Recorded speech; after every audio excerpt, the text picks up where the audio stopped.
हम ना एक ऐसे समाज में जीते हैं जहां लड़कों से बात करता देख जो भाई हड़काते हैं, लड़कों से बात करता देख जो भाई हड़काते हैं, वही भाई अपनी गर्लफ्रेंड के किस्से घर में हंस हंस कर सुनाते हैं। और मैं बता दूं, महिला सुरक्षा के मामले में हम आज भी चौथे नंबर पर आते हैं।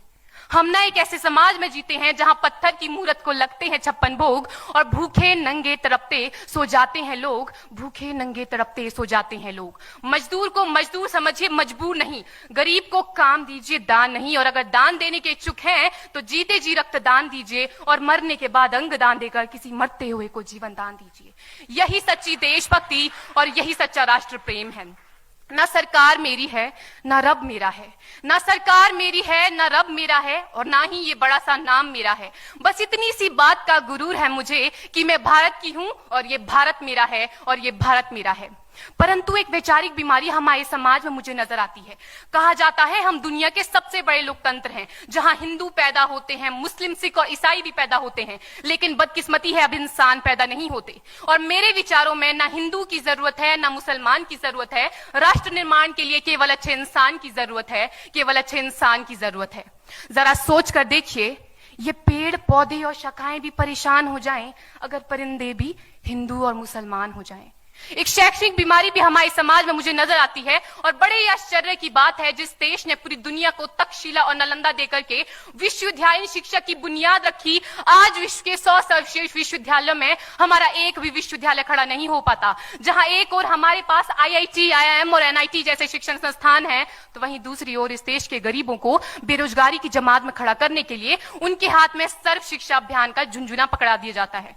और मैं बता दूं, इस शैक्षणिक बीमारी का केवल एक कारण वो ये कि हमारे देश की शिक्षा नीति केवल 2 तरह के लोगों के लिए बनती है। पहले वो जो विद्वान हैं और दूसरे वो जो धनवान हैं। इसी तरह की कई गजब की बीमारियां हैं, और इन बीमारियों की जो जड़ है ना, वो हमारा अंधविश्वास। और मेरे विचारों में जब तक इस देश का युवा अपनी सफलता के लिए मंदिरों में जा जाकर नारियल फोड़ फोड़ कर भगवान को रिश्वत लगाता रहेगा, हमारे समाज का शिक्षित वर्ग ही बिल्ली के रास्ता काटने पर खड़े हो जाना, अपने धर्म अपनी जाति को ऊंचा मानकर दूसरों के धर्म की अवहेलना करता रहेगा, तब तक ना तो इस देश से अंधविश्वास खत्म होगा और ना ही हमारा राष्ट्र निर्माण संभव होगा। हमारी संस्कृति, हमारी सभ्यता को दुनिया ने शीश नवाया है, तो क्यों आस्था के नाम पर हमने अंधविश्वास फैलाया है? मेरे विचारों में हमारा राष्ट्र निर्माण तब संभव होगा जब इस देश में महिलाओं की पूजा नहीं, उनकी इज्जत की जाएगी। राष्ट्र निर्माण तब संभव होगा जब हम जातिगत आरक्षण नहीं बल्कि सामाजिक सशक्तिकरण पर बात करेंगे। राष्ट्र निर्माण तब संभव होगा जब स्वच्छता अभियान में केवल सरकार नहीं बल्कि सड़क पर चलने वाला हर एक नागरिक हाथ बंटाएगा, स्वच्छ भारत स्वस्थ भारत को दिल से अपनाएगा। असल मायने में हमारा राष्ट्र निर्माण तब संभव होगा जब एक गरीब बच्चा मध्याह्न भोजन के नहीं बल्कि ज्ञान अर्जन के लिए सरकारी स्कूल की चौखट पर कदम रखेगा। और हमारा राष्ट्र निर्माण तब तक संभव नहीं होगा जब तक एक नागरिक नैतिक रूप से सटीन, चारित्रिक रूप से भ्रष्ट, मानसिक रूप से दिवालिया, धार्मिक रूप से अंधा, राजनीतिक रूप से गंदा, स्वैच्छिक मान मूल्यों के आंकड़ों में जिन्न शिन्न पैपंदमयी अखंड भारत को खंड खंड करता रहेगा, तब तक हमारा राष्ट्र निर्माण संभव नहीं होगा। बड़ी बड़ी बातें नहीं, छोटी छोटी कोशिशें करनी होगी, क्योंकि ठोकर हमें पहाड़ से नहीं पत्थरों से लगा करती है। I being an Indian, I being a student, I being a symbol daughter of this motherland feel proud to be an Indian। और मैं सैल्यूट करना चाहूंगी सरहद पर दिन रात हमारी रक्षा के लिए खड़े हर उस जवान को, इस देश की पुलिस, प्रशासन और किसान को, और इस देश के हर उस व्यक्ति को जो अपना काम पूरी ईमानदारी, पूरी मेहनत और पूरी लगन से करते हैं, जिनके बिना राष्ट्र निर्माण की कल्पना करना भी असंभव सा लगता है। और आज इस मंच पर पूरी जिम्मेदारी के साथ मैं भारत की बेटी ये कहती हूं कि हमारा राष्ट्र निर्माण तब संभव होगा जब हम सभी, मैं, आप, हम सब मिलकर प्रयास करेंगे, क्योंकि हमारे देश की जिम्मेदारी नहीं है हमें आगे ले जाने की, हमारी जिम्मेदारी है अपने देश को आगे ले जाने की, अपने राष्ट्र को आगे ले जाने की, अपने वतन को आगे ले जाने की। शाली है कि हमने स्वतंत्र भारत में जन्म लिया। यूं तो आजादी की लौ 1857 में ही जल चुकी थी, जो वर्षाल बनकर 1947 में हमारे देश को आजाद कराई।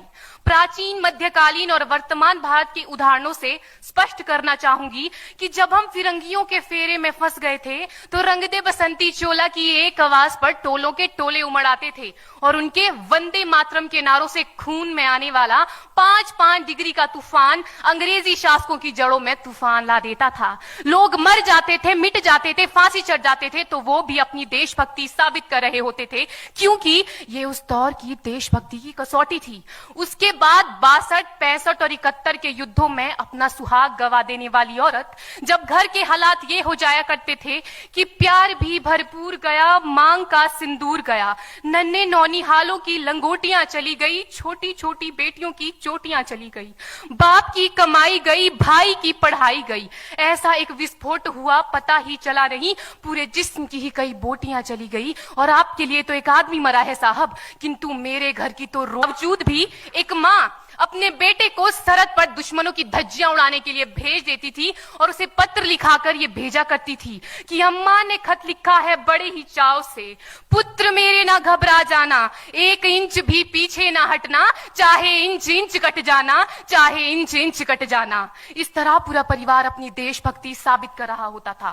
तब देश बलिदान मांगता था, तब देश लड़ जाने को कहता था, तब देश मर जाने को, मिट जाने को, फांसी चढ़ जाने को कहता था। किंतु आज देश लड़ जाने को नहीं कहता, आज देश मर जाने को, मिट जाने को, फांसी चढ़ जाने को नहीं कहता, बल्कि मेरे विचारों में यदि कोई व्यक्ति अपना काम पूरी ईमानदारी, पूरी मेहनत और पूरी लगन से करे ना, तो वही सबसे बड़ा देशभक्त है। मैं नहीं मानती कि फेसबुक और व्हाट्सएप की डीपी को 3 रंग में रंगना ही देशभक्ति है। और यदि आप कहेंगे कि साल में 2 बार हाथ में तिरंगा ले लेना देशभक्ति है, तो मैं पूछना चाहूंगी कि फुटपाथ में रहने वाला वो बच्चा ट्रैफिक की छांव में नंगे पांव में जब तिरंगा बेच रहा होता है, तो क्या इसे आप उसकी देशभक्ति कहेंगे? ये उसकी देशभक्ति नहीं, उसके पेट के भूख की शक्ति है जो उसे ऐसा करने पर मजबूर करती है। क्योंकि ना मस्जिद को जानते हैं, न शिवालों को जानते हैं, ना मस्जिद को जानते हैं, न शिवालों को जानते हैं। जो पेट के भूखे होते हैं ना, वो सिर्फ भोजन के निवालों को जानते हैं, वो सिर्फ भोजन के निवालों को जानते हैं। अपने परिवार, अपने समाज, अपने देश के लिए समर्पण का भाव है देशभक्ति। और हर देशद्रोही के जीवन में आने वाला तूफान है हमारी सच्ची देशभक्ति, ताकि हर देशद्रोही ये समझ सके कि अगर तू परिंदा है तो ये आसमान तेरा है, अगर तू दरिंदा है तो ये शमशान तेरा है, भाईचारे से रहना है तो रह इस जमीन पर, वरना ये कब्र भी तेरी है और यही कब्रिस्तान तेरा है और यही कब्रिस्तान तेरा है। लेकिन एक देशद्रोही से ज्यादा देशभक्ति तब आहत होती है जब एक बेटा अपने बूढ़े माँ बाप को वृद्धाश्रम की चौखट पर छोड़ आता है। करा उठती है वो देशभक्ति जब मुसीबत में फंसे लोगों की जान बचाने से ज्यादा हम सेल्फी लेकर अपने लाइक बढ़ाने में लगे रहते हैं। आज के इस दौर में वो युवा जिनके ऊपर जिम्मेदारी थी अपने देश, अपने समाज, अपने राष्ट्र की आशाओं को बांधे रखने, क्या हिंदुस्तान महान था, महान है, महान रहेगा। मेरा हिंदुस्तान महान था, महान है, महान रहेगा।